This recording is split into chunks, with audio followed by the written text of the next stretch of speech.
Hello students, welcome to my YouTube channel doctor Sanjay Om and ancient board lecture series first year biology chapter number 2 के अंदर आज हम बहुत ही इंपॉर्टेंट टॉपिक को डिस्कस करने वाले हैं जिसका नाम है DNA as a hereditary material. अब हेरिडिटरी मटेरियल तो हमें पता है कि हमारा जो जेनेटिक मटेरियल है उसकी बात हो रही है, और डीएनए एक मॉलिक्यूल है जिसके बारे में हम अपने प्रीवियस लेक्चर के अंदर डिस्कस कर चुके हैं कि DNA is a deoxyribose nucleic acid. अब ये जो कॉन्सेप्ट है कि DNA has a heredity material, ये क्या है? तो जैसे कि हम अपनी नॉर्मल लाइफ के अंदर एक कॉन्सेप्ट है हमारे माइंड के अंदर के जो पेरेंट्स हैं उन पेरेंट्स के कैरेक्टर जो है वो उनके ऑफ स्प्रिंग, उनकी औलाद, उनके बच्चों के अंदर ट्रांसफ़र होते हैं और उनके अंदर आते हैं। फॉर एग्जांपल, अगर किसी मदर जो है उसकी आइज़ जो है वो ब्लू हैं और उसके ऑफ स्प्रिंग मतलब बच्चों की में से भी किसी की आइज़ अगर ब्लू हो जाए तो हम ये कहेंगे कि ये कैरेक्टर उनके पेरेंट्स का था और ये अब उनके बच्चों में ट्रांसफ़र हो चुका है। ये तो जस्ट मैंने एक कैरेक्टर की बात की है। तो अब यहाँ पे कॉन्सेप्ट ये आता है कि भाई ये कोई ना कोई कैरियर, कोई ना कोई मॉलिक्यूल तो होगा जो इस जो जीन है, जो ये कैरेक्टर है, इस कैरेक्टर को ट्रांसफ़र कर रहा है फ्रॉम वन स्पीशीज, मतलब एक from the parents to the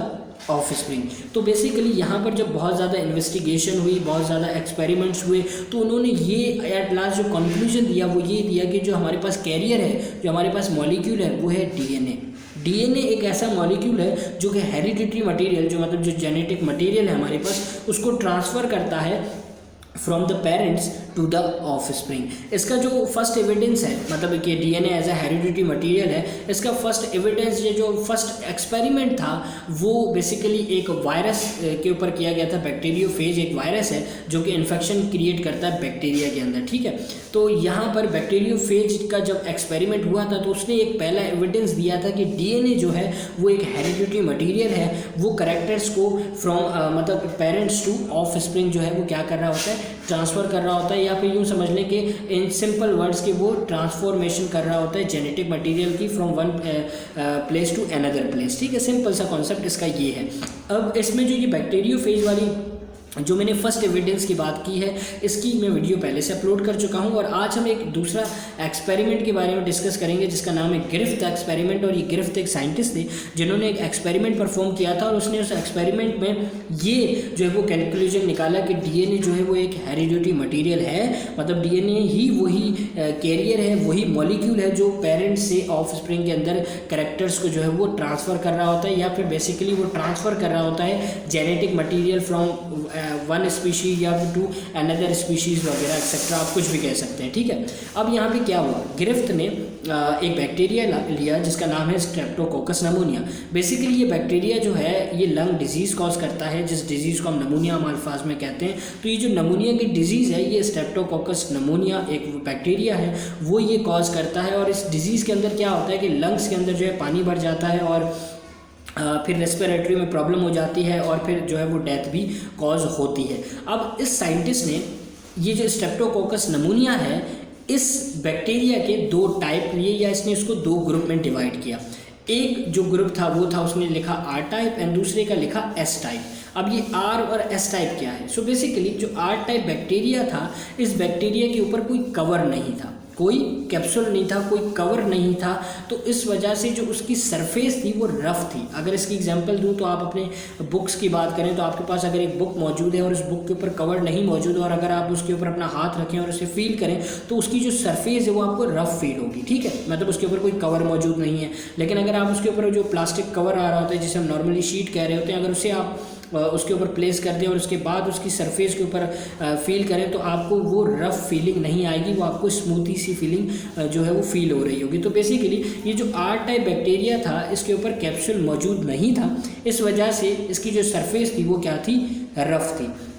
और इसी की वजह से इसको आर टाइप बैक्टीरिया कहा गया। और ये जो आर टाइप बैक्टीरिया है, जब ये किसी भी एनिमल्स के अंदर इंजेक्ट कर दिया जाएगा या उसकी बॉडी में ट्रांसफ़र कर दिया जाएगा, तो ये बैक्टीरिया जो है वो डिजीज़ कॉज नहीं करेगा। मतलब ये जो नमूनिया है, ये नमूनिया इस डिजीज़ को कॉज ये बैक्टीरिया नहीं करेगा, इसलिए इसको नाम दे दिया गया नॉन वायरुलेंट। और अब इसके बरक्स जो ये एस टाइप बैक्टीरिया है, इसके ऊपर कैप्सूल मौजूद है और इसी वजह से इसकी जो सरफेस है वो स्मूथ है, इस वजह से इसका नाम दे दिया एस टाइप बैक्टीरिया। और ये बैक्टीरिया बैक्टीरिया जो है डिजीज़ कॉज करता है, इस वजह से इसको नाम दे दिया वेरियोलेंट। अब बेसिकली जैसे कि हम जानते हैं कि क्रोमोसोम्स के ऊपर क्या मौजूद होती हैं, जीन्स मौजूद होती हैं, और यही जीन्स जो है वो ट्रांसफ़र होती हैं और यही डीएनए जो है इन जीन्स को ट्रांसफ़र करता है और basically as a heredity material जो है या एज अ बेसिकली समझ लें कि ट्रांसफॉर्मेशन करता है जेनेटिक मटेरियल्स की। सो अब इस गिरफ्त ने, ये जो साइंटिस्ट था, इसने क्या किया, इसने ये किया कि बेसिकली इसने माइस लिए, जो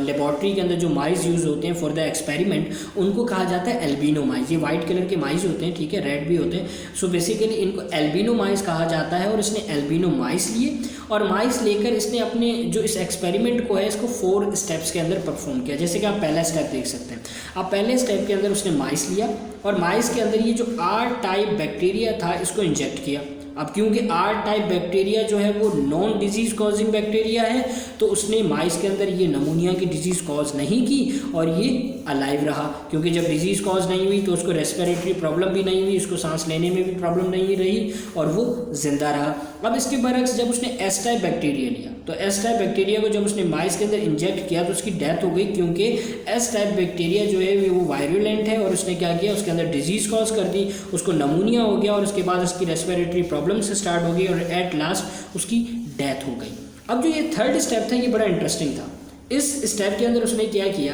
कि S टाइप बैक्टीरिया लिया, उसको हीट किया।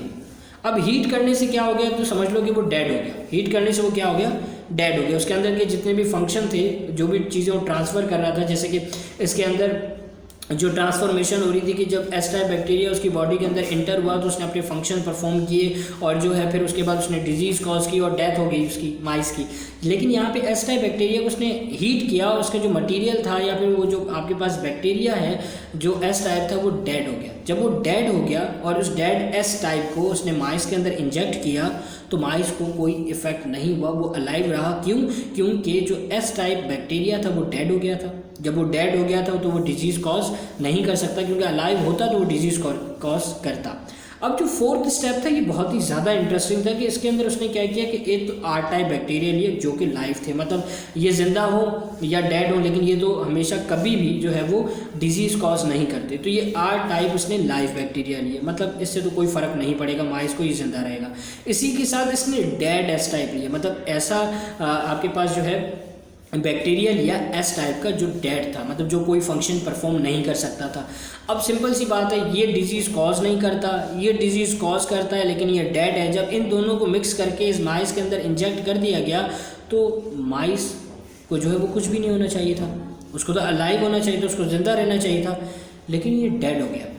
अब देखें, R टाइप तो डिजीज़ कॉज ही नहीं करता, S type disease dead condition में तो डिजीज़ कॉज नहीं कर सकता, तो माइस को तो ज़िंदा रहना चाहिए था, लेकिन ये डेड हो गया।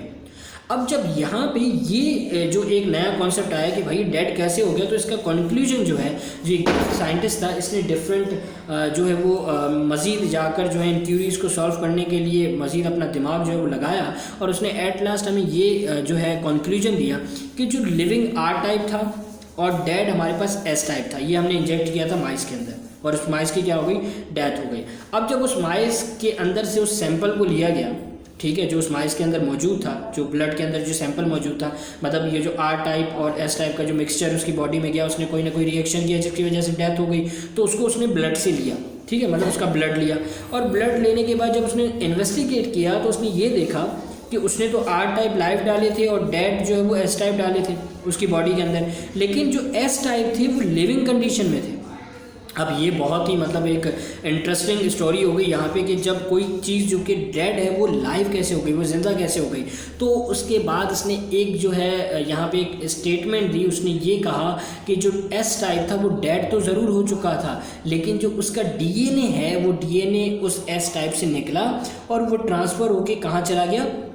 बैक्टीरिया के अंदर, जो कि R टाइप था, जो बेचारा एक शरीफ तरह का बैक्टीरिया था, जो कुछ भी नहीं करता था, जो डिजीज़ कॉज नहीं करता था। जब ये DNA जो S टाइप का था वो जब R टाइप के अंदर गया तो R टाइप तो फुली फंक्शनल था, मतलब वो फंक्शन अपने परफॉर्म कर रहा था, वो जो है वो जिंदा था। तो जब उसके अंदर ये जो DNA था S टाइप वाला, मतलब एक पावर आ गई उसके अंदर कि भाई अब तो मुझे जो है वो सबको मैं बीमार कर सकता हूँ, मेरे पास ये एबिलिटी है। तो जब ये DNA R टाइप के अंदर गया तो R टाइप जो DNA जो बैक्टीरिया है वो किस में कन्वर्ट हो गया,